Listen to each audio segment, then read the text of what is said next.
Kim Kiyosaki, and my favorite investment of choice is real estate. And I recently did a presentation to a live audience. The subject of the talk was good deal, bad deal. And it was about how do you spot good deals in the market.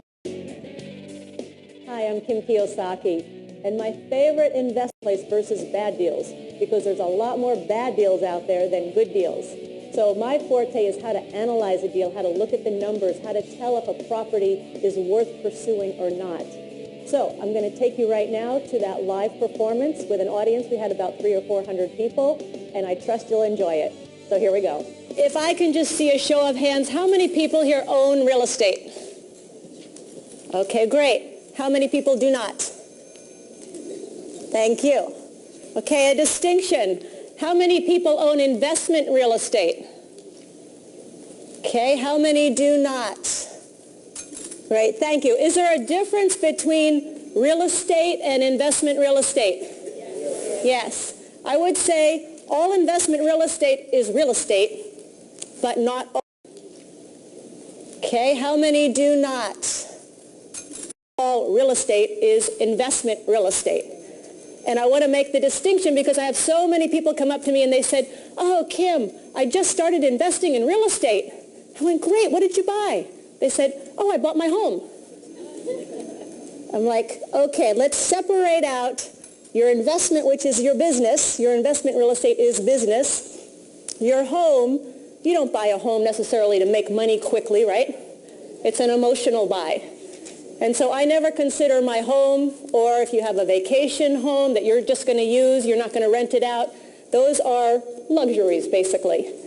So today we're talking about investment real estate, and that is real estate that you buy with the intention of making money very quickly. Is that clear? Hello? Yes. Great, thank you. Okay, the reason I'm up here on stage today, 3 reasons actually. Number 1, my name is Kiyosaki. How many people have read the book Rich Dad, Poor Dad? All right. If for those of you who haven't, this is a must-read if anybody wants to take control of their financial lives. This was written by my husband, Robert Kiyosaki, and has been on the New York Times bestseller list now for close to 6 years. And this is where all of this is. Rich Dad, Poor Dad is my investment philosophy. This is my foundation. And again, if you haven't read it, please do so. So number 1. Number 2 reason I'm up here is I am somebody that knew absolutely nothing about money, nothing about investing, had no education, no training, wasn't brought up around anybody that invested in real estate. And so it was in 1989, Robert came to me and he said, Kim, it's time you start investing. I didn't even know what the word meant. All I knew is, I saw some stock shows on TV, and I said, does that mean you're supposed to buy stocks and bonds? And he's like, no. And so he began to teach me what his rich dad taught him, and then he said, okay, you're on your own. I'm like, great. So I go out there and I'm looking, and to make a long story short, my very first investment property was a little 2-bedroom, 1-bath house in Portland, Oregon. And we actually have a picture of it if you'll put it up on the screen. There it is. That's my mom on the porch. But that was my very first investment property, little 2-bedroom, 1-bath house. And I'll tell you, I was scared to death. I'm like, what if the tenant moves out? What if I made a mistake on the numbers? What if the roof leaks? What if? I studied this property for days and days and days, went over all the what you call due diligence, checking out the property up one side and down another. And the funny thing is, when it came time to close the property, I'm at the closing table, and first of all, they couldn't make out my signature because my hand was shaking so much. And then I had to come up with $5,000, which I didn't have. So I had to scramble to come up with that. So I had this check for $5,000 in my hand. And they're like, okay, now we need the money. And they couldn't get the check out of my hand. I'm like, no, I can't do it. But that property, just to give you an example, that very first property cost me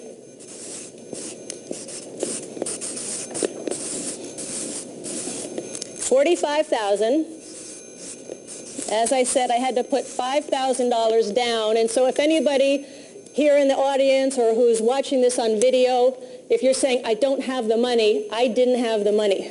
I often don't have the money. But there's a really creative thing that happens. If you do not have the money, it can be a great benefit.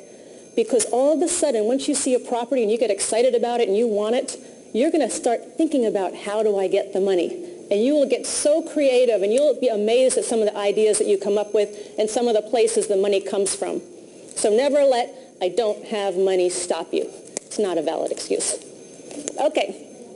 This little property gave me a whopping cash flow, and cash flow is my rent comes in, I pay the expenses, I pay the mortgage, and at the end of the month, I had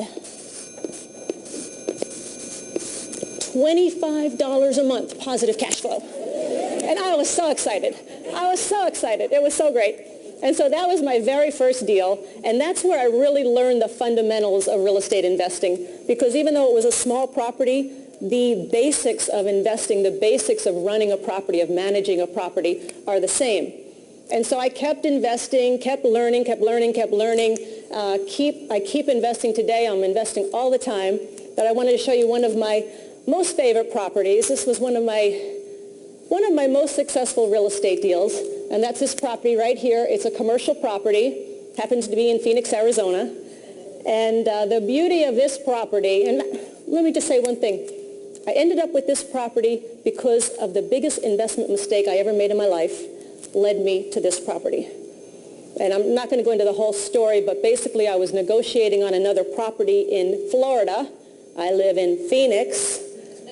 Didn't know the laws of Florida, thought I had to bring in an attorney, thought I had to bring in all the brokers and the experts who started negotiating this deal for me.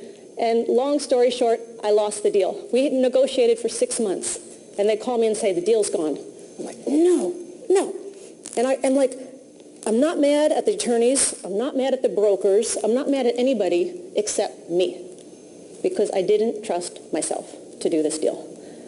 And so I'm like, I knew how to do it. I knew what I needed to do, but I didn't trust myself. And so that night, it's like 11 o'clock at night. I'm like, I got to find the next investment. I got to find it. And I'm looking through these papers. Now I'm negotiating on a deal from Phoenix in Florida.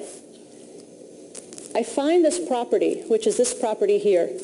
Better deal, better cash flow, better financing terms, much better return on my money, and it's 2 blocks from my house. So that property, same fundamentals, same principles, just bigger numbers.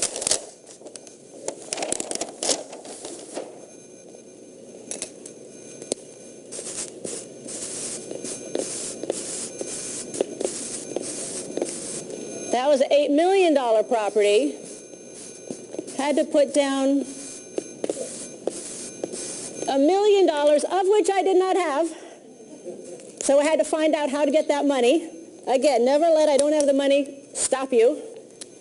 And this, instead of $25 a month, today it puts $30,000 a month in my pocket, month after month after month. So again, it's not rocket science what I'm going to talk about today. It's not necessarily, I say it's very simple. The concepts are very simple, but it's not necessarily easy. It takes time, it takes effort, because I really love encouraging people to become financially free, financially independent. And you can't do that being what we call a passive investor. If you want to just turn your money over to somebody else and let them manage it for you, that's fine. However, I don't think you're ever going to get to financial independence that way. So I'm talking about being an active investor. And the third reason I'm up here, as Pastor Maureen pointed out, I'm happy to say I'm the author of a new book called Rich Woman, and the subtitle is Because I Hate Being Told What to Do. How many people can relate? And this is a story of 6 women, my 5 girlfriends and me, and we are all starting our careers at about the same time in Honolulu, and we lose track of one another, and then we have a reunion 20 years later, and we've all taken very different paths. So one woman is a single working mom. Another woman is in the corporate world. Another woman gave up her career to raise her children and her family. And so we came from very, very different paths. And in this book, what these 5 women realize is that when it comes to money, there's 2 things. Either they're going to have to work until the day they die to keep up their lifestyle, or they're depending on somebody else to take care of them. So Rich Woman is a story of the 6 women, and basically addresses the issues and the questions that are very unique to women when it comes to the world of investing. Because how to invest, how to buy a property, how to buy a stock, how to analyze a business is the same for men and women, but there's some issues that are very different, and that's what this book addresses. All right, so those are the 3 reasons I'm standing up here today. And of course, I think we have some books available in your local bookstore here, right here on the property.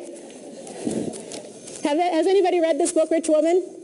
Hey, thank you. Well, for all of the rest of you, go to the bookstore. Okay. So this talk is entitled Good Deal, Bad Deal. And I think one of the reasons I have a lot of people come up to me and they say, Kim, I'm so scared. I'm so scared to get started. And I think a lot of the fear comes because people don't know how to tell a good deal from a bad deal. Are there more good deals out there today or more bad deals? There's a lot of bad deals out there. And especially when the market is high priced, as it is today, there's fewer good deals than bad deals. There's a lot of bad deals. And when the market is depressed, you can find more good deals. So most people say, oh, now the market's high, I'm going to start investing. Where you make your money is when there's a market crash or correction. So we're all hoping for a market crash or correction because that's where we make our money. Matter of fact, my first property in Portland that I bought it because it was in a very depressed market. Portland was very depressed at that time. So you can go and buy property very cheaply and know that trends happen. You know, markets go down, markets come up. So if you can buy property in a depressed market, there's a good possibility you're going to do great on your money. So, good deal, bad. A lot of fear. There's a lot of good salespeople out there, correct? And their deal is always the best deal. I got the best deal. You go ask somebody, what's your best deal? Go ask a broker. Oh, I've got this one, this one, this one. So the purpose of this presentation today is to give you some distinctions and some ideas as to what to look for if you want to buy investment property, if you're going to start investing in property or already have and want to grow your portfolio. What I'm going to offer is some of the distinctions I've learned and what I've been taught by some fabulous real estate investors. Okay? All right, great. So they found that in learning, I could stand up here and talk all day, but the learning actually increases when you talk as well. So what I'm going to ask you to do, and if you're watching this on video, if you're watching it with somebody on video, then share with that person. I want you to pick a partner, and you're going to share. If you're watching this alone on video, talk to yourself. So pick a partner. Everybody get a partner. I'm asking you all to participate. Please participate. Your learning will increase. And here's the question. We're talking about being financially independent or accumulating cash flow properties, which I'm going to talk about a little bit more. But this is about being free. Ideally, you want to invest, whatever your investment vehicle is, you want to invest so that your money is working for you, so that you ideally do not have to work for money, so that you become financially free. So here's the question to share with your partner. Give you about a minute. If money were no issue, what would you do in your life? If money were no issue, because the vision that you want to hold for yourself in going through this process of investing, there's a vision out there that's important for you. Okay, so take about a minute, discuss. If money were no issue, what would you do in your life?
Thank your partner. Okay, so what we're going to do today in just a little while is you and your partner are going to actually be analyzing two properties. And we're going to be talking about the numbers, how to analyze the numbers of a property. And I often hear people say, oh, but I'm not good with math. And oh, I get so confused with numbers. Or they just go glassy-eyed. Yeah? What? Huh? Huh? So forget about all that. Because the key in analyzing a property, in analyzing the numbers, and I love to analyze the numbers because it's a very creative process. It's not a math process. It's a creative process because as you look at the numbers, and you'll see today, the numbers do tell a story. So you can look at numbers on a property and actually start to see what's going on with that property. And it's really important that, again, you can understand how to tell a good deal from a bad deal, because by knowing a good deal, you can minimize your risk, you can make a lot more money, you can also, if you need to, if you've got a good deal, there's a lot of people that want to give you money for that. So by understanding the difference, you can be a much more successful real estate investor. And I'll give you a couple of examples of two people that did not understand the numbers and couldn't tell the difference between a good deal and a hole in the ground. Okay. My friend lives in Singapore, and he came to me and goes, oh, I'm so excited. I bought this property in Malaysia. Great. What's the property? Oh, it's a 6-unit commercial building. Great. How much money is it making? Nothing. Okay, you got expenses. He goes, oh yeah. You got a mortgage. Oh yeah.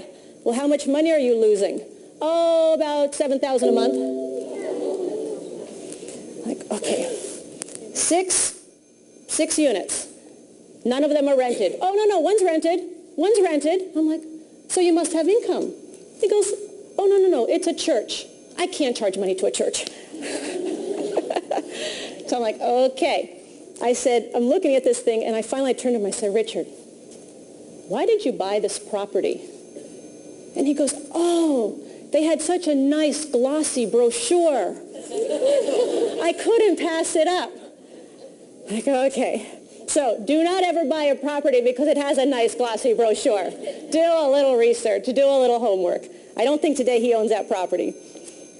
And then there was another gentleman, and this was in Sydney, Australia. He had bought it was a single-family house in an area called King's Cross, Australia, in Sydney. And he bought the property on a whim. And he was scared to death. He was so afraid that, because he had never bought a property before. And he's like, I got to get out of it. I got to get out of it. I need the money. I can't do it. I need the money. I'm like, how much did you put in? He said, $6,000. I'm like, okay. So I look at the property. I'm like, are you sure you don't want to? No, I don't like real estate. I don't want to do it. I'm like, okay. So we gave him the $6,000. So he got his money back. He turned the property over to us. We had a lovely cash flow every month of that property. And when we sold it, we made about $230,000. Only because we understood the good deal from the bad deal. So again, that's what I'm here to talk to you about, so you can start making those distinctions and make a lot of money, but ultimately free yourself up from having to work to make a living and having your money work hard for you. Okay? So again, I'm going to turn it back to you. Take a minute, share with your partner. Let me ask a question first. How many people here are planning on investing in property? Oh, fantastic. Fantastic. And again, how many people have invested in property? Wonderful. Okay. So take a moment and with your partner discuss how would understanding the numbers, and we're going to take it very simply, make you a better investor. Ready? Take 1 minute. Go.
Finishing up.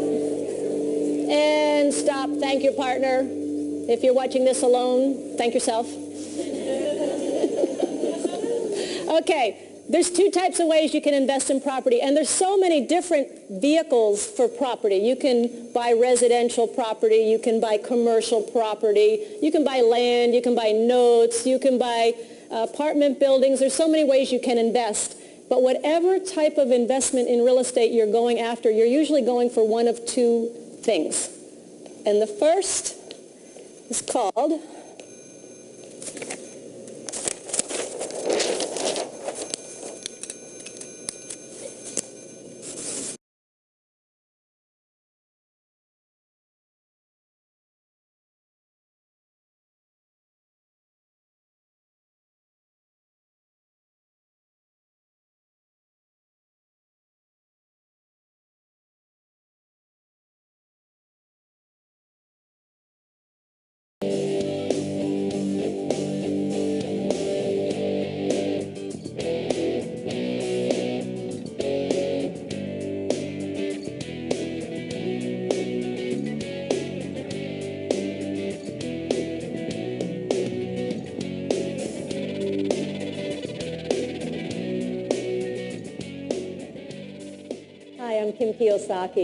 and my favorite investment of choice is real estate.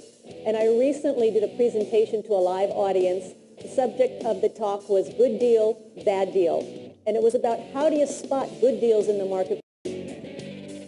Hi, I'm Kim Kiyosaki, and my favorite investment place versus bad deals, because there's a lot more bad deals out there than good deals. Okay, how many do not? All real estate is investment real estate. And I want to make the distinction because I have so many people come up to me and they said, oh, Kim, I just started investing in real estate. I went, great, what did you buy? They said, oh, I bought my home.